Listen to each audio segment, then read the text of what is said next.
be a reintroduction of the antibacterial or antimicrobial fabrics i-apply because moving forward, ito na yung magiging normal. Ito na yung magiging new trend. Very evident or very common na makakita tayo ng hand sanitizer dispenser or alcohol dispenser sa mga main doors. And isang magiging trend din is yung sanitizing foot tap mat. So that can be play voice command.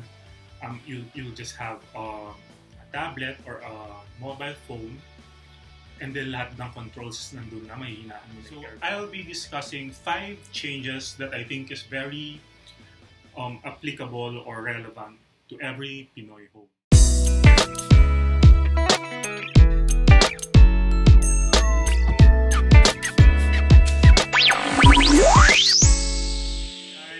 This is Ark Araneta, and finally I've decided to do this vlog.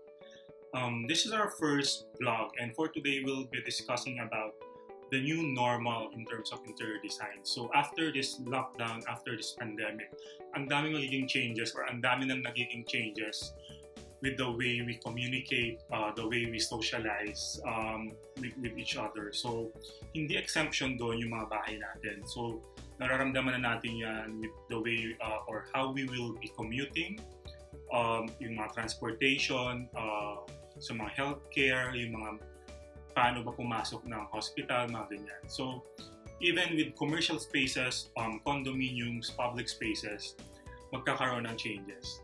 And, syempre, kasama dun yung mga bahay natin. So, I'll be discussing 5 changes that I think is very applicable or relevant to every Pinoy home. So, whether we like it or not, mangyayari itong mga changes na to. And, well, we just need to accept it.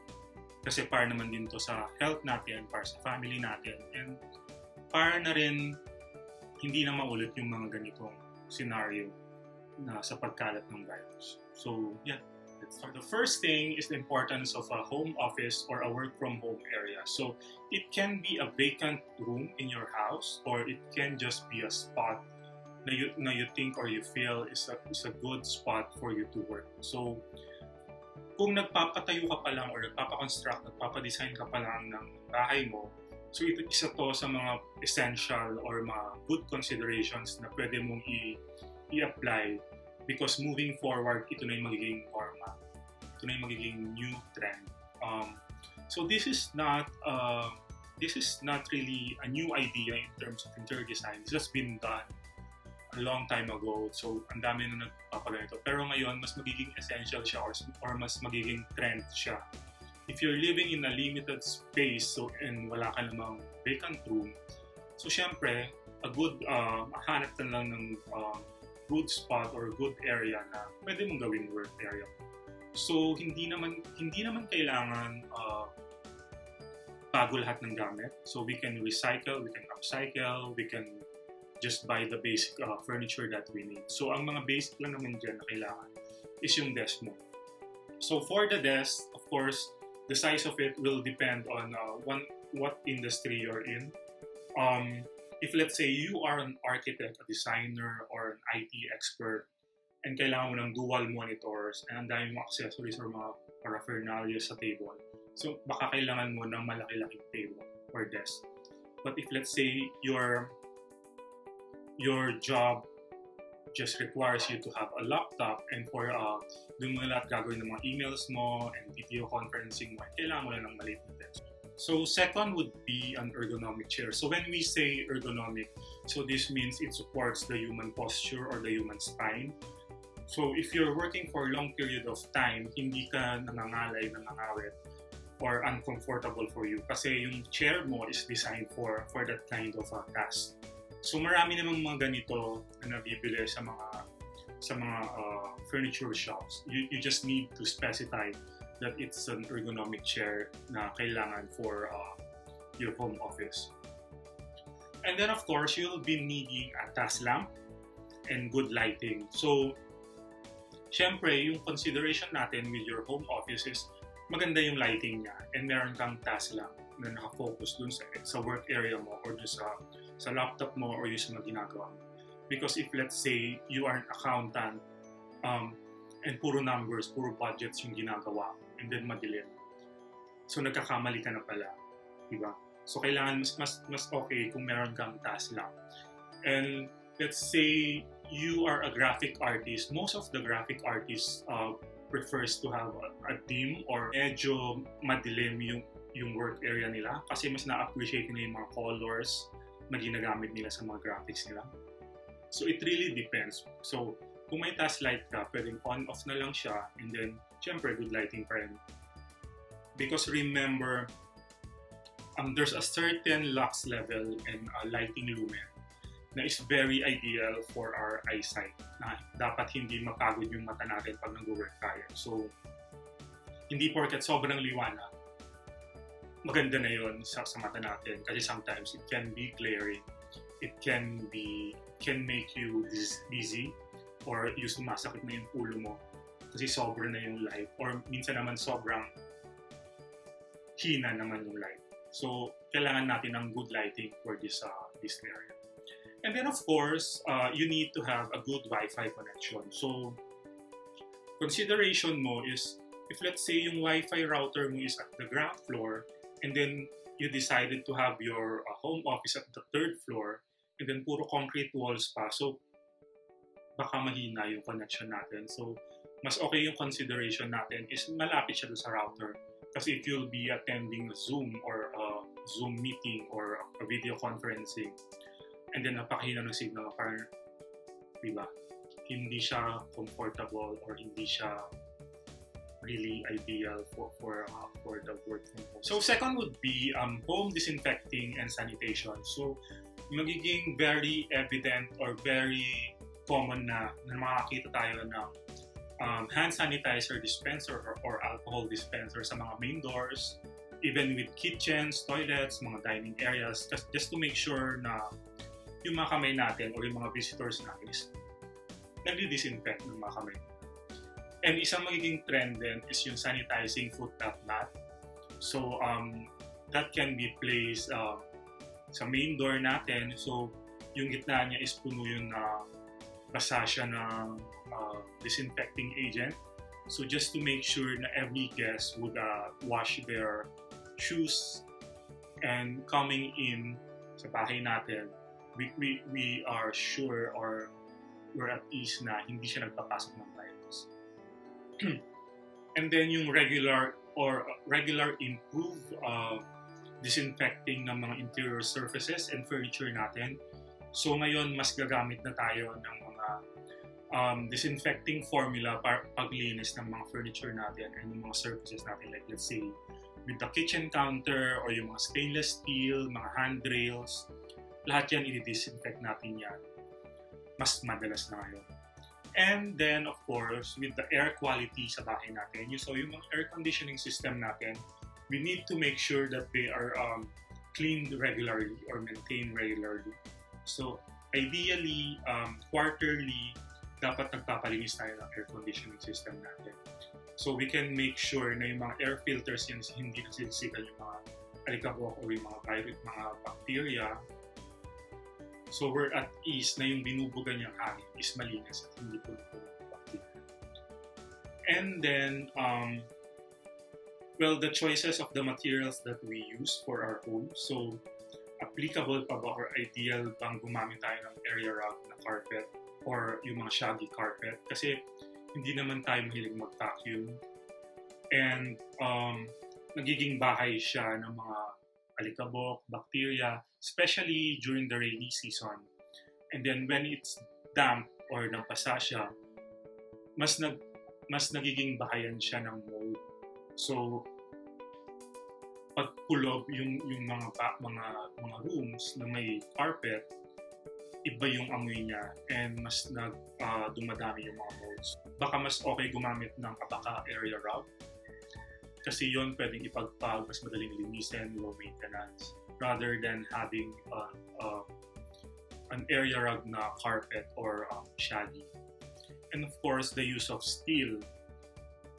Because now we know that mas matagal yung buhay ng virus and bacteria sa steel. So, mas gagamit ba tayo ng maraming steel sa loob ng bahay, or baka mas okay kung wood or plastic?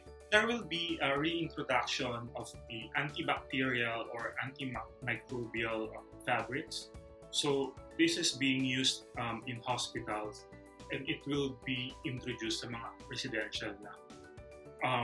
Especially yung mga upcoming furniture ngayon, mas gagamit na sila more on yung mga ganitong materials. And third would be the integration of health and wellness within our home. So, bakit siya kasama? Kasi with this lockdown, na-realize natin na kailangan binabantayan din natin yung diet natin or what we eat and how we take care of our body. So ito na yung mga papasok na yung mga pocket gardens tayo or mga vertical gardens, herbs and spices, pots sa bahay natin. So if you have a backyard or a garden or a vacant lot, so mas madali. But it doesn't mean na if you're living in a condominium and limited yung space mo is hindi ka na makakapag-garden. You can always have a vertical garden. And isang trend to or very common to sa Singapore yung mga hydroponics. So magiging trending yan with the Philippine market. So yung hydroponics is, let's say, you can grow your veggies or cabbage, pechay with using just the flowing water in a capsule. So you can do this sa veranda ng condominium mo. And in terms of wellness, ito na yung reintroduction na home gym.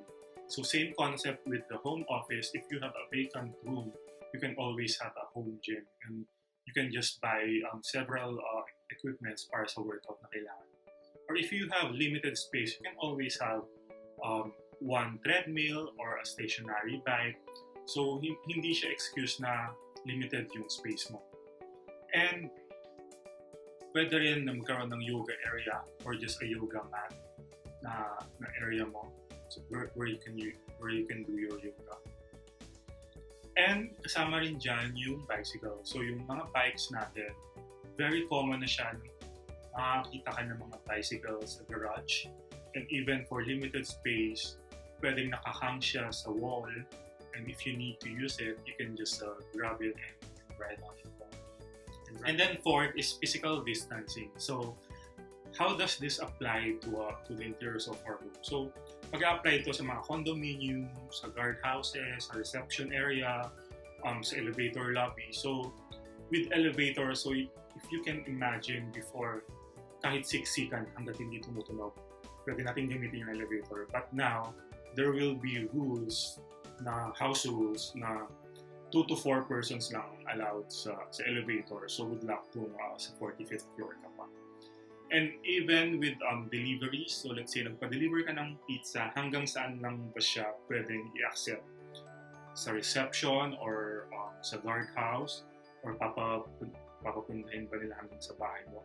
And pagdating sa bahay mo or sa unit mo, hanggang saan lang siya pwede? And also, because of physical distancing, there will be a limit on our visitors. So, especially with condominiums. So, let's say you're having a house party. So, and you're expecting 20 guests. So, do you think the guard will allow those 20 people to go up your unit sabay-sabay? And even with the furniture layout, for example, sa living area natin, and we're accepting guests or we have a visitor. So mas magiging ideal na ito yung sofa, the center table, and then sofa. So para yung communication nyo is meron pa rin, hindi na siya ganun ka-intimate. So it's called social clearance. Hindi na siya intimate discussion, but then it's more of a social discussion siya. So, face-to-face pa rin kayo, pero mas malayo natin sa isa. And then, fifth would be art and technology. So, bakit kasama yung art? In history, it's been proven that art is a reflection of the major changes during the times and the society. So, this is a pandemic. This is global and affected lahat ng aspect. So, kasama dun yung art. So, yung mga artists is magiging inspiration nila tong pandemic na to, or itong lockdown, itong virus na to, to do their art. So it can be a motivation, an inspiration, an art concept for this artist. So one example dyan would be pop art. So during the 80s, bakit pa nagkaroon ng pop art? It's because of the consumerism in the Western world. So because nag-blow up yung consumerism during that time, so naisip ng mga artists to ride on with the consumerism. Kaya nagkaroon ng mga Campbell soup paintings because yun yung idea ng time na yun. Nag-revolutionize sila because of the consumerism. So same setup with this one. Because of this pandemic, magiging inspiration siya ng mga artists to do their art. And bakit natin siya sinama dito sa new norms or new normal sa loob ng bahay natin? Because sooner or later, yung mga artworks na ginawa ng mga artists na to, ito yung makikita nating mga nakahang na painting sa bahay natin, yung mga accessories or mga decor that we will be using sa tables, sa shelves, and it can be a focal point and a discussion piece para sa mga guests natin. And then with technology, so mas magiging common na ngayon that everything is automatic. Touchless, yung mga doors, motion sensor lang, open. Let's say with lighting switches, hindi mo siya kailangan hawakan, motion sensor lang or voice command. You'll just have a tablet or a mobile phone, and then lahat ng controls nandun na, may hinaan mo na yung aircon, malalakasan mo na mga on and off mo na yung lights, yung mga alarm, everything. And even with the flushing of toilets, so automatic lahat, hands-free, with monitoring the temperature. So lahat yan is magiging automated siya. Mas ilelesen na natin, ang dami natin inakakawa. So these are just 5 changes that we discussed, pero mas marami pa yan if we will go into detail. So itong 5 changes na to is yung I think is very applicable lang with the Pinoys or yung mga Pinoy homes. And if you have concerns or questions or suggestions, or if you have topics in mind that you want to discuss, so just let me know. Just drop your comments below. And if you like this blog and you think you've learned something new today, so please subscribe and share this video. And I hope to see you again soon. So yeah, that's it. Bye!